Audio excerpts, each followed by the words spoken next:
A former Israeli hostage who spent 7 weeks being held captive by Hamas in Gaza shares her experience in front of a packed crowd at Savannah's Cultural Arts Center downtown tonight. A jeweler captured by the terrorists at the Nova Music Festival October 7th of 2023. Now, she sat down with WSAV's Kaylee Fedko tonight before her presentation and gave her an inside look at her experience in captivity and her life afterward. Well, that's right, Ben. At 40 years old, Moran Stela Yanai was held hostage for 54 days in Gaza, but she said she never showed her captors fear. She tells me it was her faith that kept her calm and kept her alive before being among the first hostages released.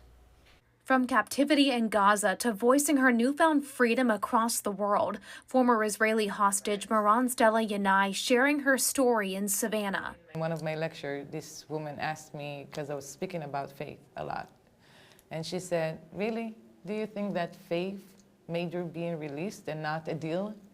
I told her, you know what? I didn't know about a deal. I knew how to pray every single day and grabbing this faith and surviving another day. Faith, she says, powering her through 7 weeks of captivity under Hamas. The self-made jeweler set up a stand at the Nova Music Festival October 7th, 2023, a move she hoped would boost her career. After a few hours, she found herself forced into a truck with 10 Hamas terrorists who forced her to look out the window as she was brought into the streets of Gaza as a hostage. I really went on a tunnel in my head, like going through what really happened in those situations inside captivity while I was in my highest anxiety level, but from the outside I cannot show fear. With her friends dead and her life constantly in the balance, she remained unafraid, calm, and faithful, the traits she accredits to her survival.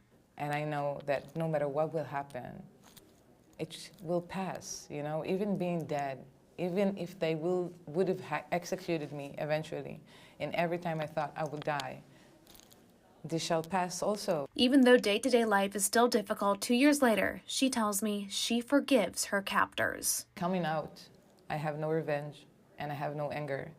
I cannot be angry of somebody that is not educated, that there is good in life. Yanai will continue to share her story across the U.S. She says even though the day-to-day is still difficult for her, doing little things like her hair and makeup and continuing to make jewelry are starting to give her a sense of normalcy. Kaylee Fedko, WSAV News 3 on your side. Kaylee, thank you.